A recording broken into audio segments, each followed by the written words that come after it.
Hola a todos, en este vídeo vamos a trabajar con operaciones aritméticas aplicadas a matrices, es decir, cuando una matriz interviene en esa operación. También vamos a ver cómo funcionan las funciones de biblioteca que hemos visto, algunas de ellas cuando el argumento es una matriz, y algunas funciones nuevas que van a ser de utilidad expresamente para matrices. Cuando trabajamos con operadores aritméticos, podemos realizar la suma, la resta, la multiplicación, la división o la potencia. Si en esas operaciones alguno de los operandos es una matriz, por ejemplo, vamos a empezar con una matriz mezclado con un escalar, la operación se hace elemento a elemento. Tenemos aquí el vector v, que es una matriz de una fila, vamos a considerar el vector como un caso especial de matriz, y la matriz A de 3×3.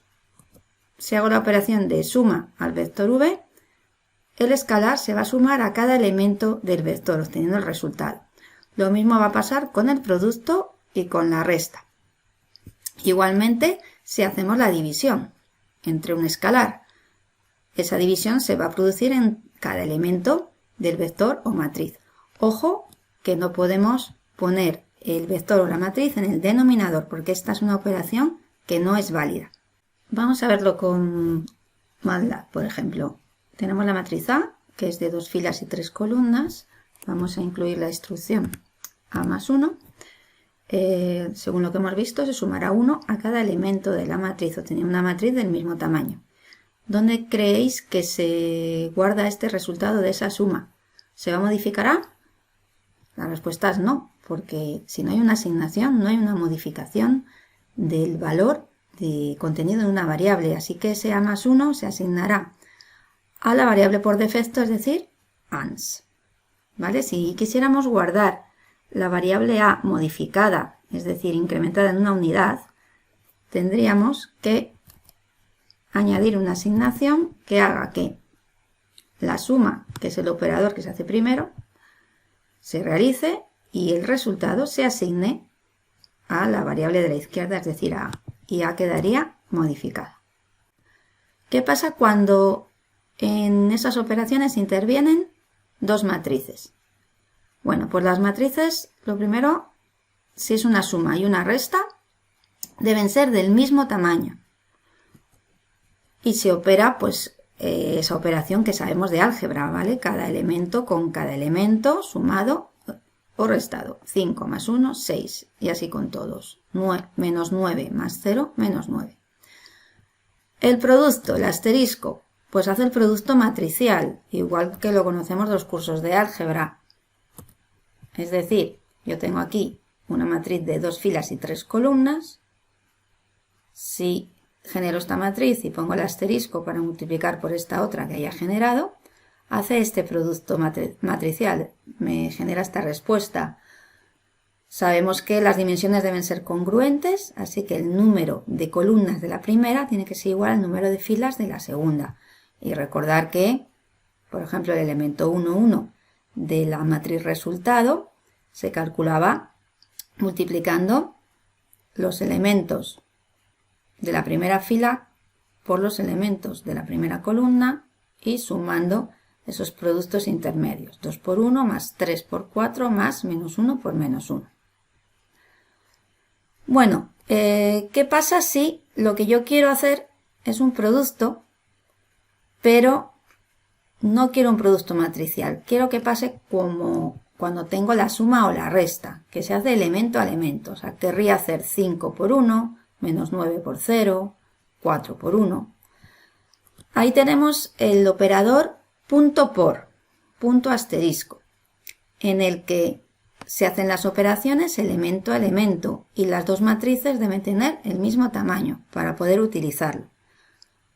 Aquí veis que si la matriz C va a tomar la asignación del resultado de A punto asterisco B, A y B deben ser del mismo tamaño y además en cada elemento de C estará el producto del elemento que corresponde de A por el elemento que corresponde de B. Aquí tenéis un ejemplo de lo que se obtendría con ese producto elemento a elemento. Estos productos elemento a elemento o las operaciones elemento a elemento que vamos a ver ahora después son muy útiles porque fijaros que estamos haciendo muchas operaciones individuales, independientes a la vez, con una sola operación. ¿Vale? Estamos consiguiendo que este 1 con este 3 se multiplique y me dé el resultado, este 2 con este 0 también, y al final estoy haciendo para este caso 9 operaciones. Imaginemos que tenemos una matriz de tamaño grande, 1000 por 1000. Pues con una sola operación de punto asterisco estamos haciendo 1000 por 1000, 1.000.000 de operaciones individuales.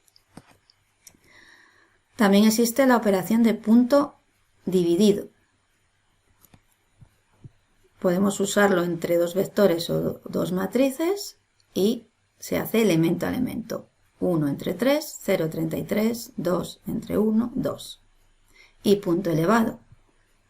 La de la izquierda tendrá los valores de la base y la de la derecha del exponente de esa potenciación. 1 al cuadrado, 1. 2 al cuadrado, 4. 4 al cubo, 64. Veíamos que no podía hacer una división con el denominador un vector, pero si pongo punto de división sí, porque ya no interviene la forma matricial, sino el contenido uno a uno de esos elementos. Así que aquí sí se podría hacer. Tenemos la matriz A, que la hemos modificado sumando la 1, es de 2 filas y 3 columnas. Vamos a ver qué pasa cuando yo pongo A elevado al cuadrado. Fijaros, este es un operador que no tiene punto delante, así que es una operación como la de los cursos de álgebra. A al cuadrado sería A por A, lo voy a poner aquí como comentario, A por A. Multiplicación matricial. ¿Se podría hacer A por A? No, porque las dimensiones no son congruentes, ¿vale? 2 por 3 por 2 por 3. No coincide el número de columnas de la primera con las filas de la segunda. Tendría que ser cuadrada para poder hacer esto. Así que si yo hago esta operación va a dar un error. Siempre os recomiendo que veáis los errores que salen, que no os paréis y digáis, esto es un error. No sé qué hacer. No, nos lo leemos. Vamos a la línea que nos dice. Aquí estoy en la ventana de comandos, porque estoy haciendo pruebas, pero cuando lo hagamos en un editor de texto, nos va a decir la línea del editor, nos va a dar una explicación que a veces es mejor que otra, a veces es muy clara y otras veces no tanto, pero tenemos que intentar nosotros desarrollar, meternos en el código, cambiarlo y volverlo a ejecutar, ¿vale? Porque en los exámenes nosotros no vamos a poder deciros dónde están esos errores, es algo de lo que estamos examinando, de que sepáis ejecutar un programa sin errores. Bueno, pues como hemos visto, esta operación produce un error. Si yo quiero elevar al cuadrado cada elemento de A, es decir, obtener un resultado que fuera 2 al cuadrado, 3 al cuadrado, 4 al cuadrado, 7 al cuadrado, pues ahí tendría que poner el punto elevado. Aquí ya simplemente estamos haciendo operación punto a punto. Ya no entra la forma matricial. Y veis el resultado. Funciones. En general, las funciones que hemos visto, las matemáticas,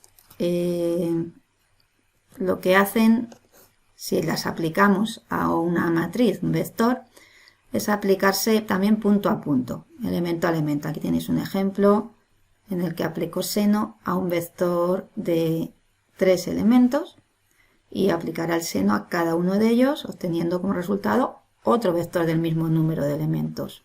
Lo mismo pasaría con raíz cuadrada, con coseno, con valor absoluto, todo este tipo de funciones. Hay unas funciones que son estrictamente aplicables para vectores y matrices, que son útiles para ellas.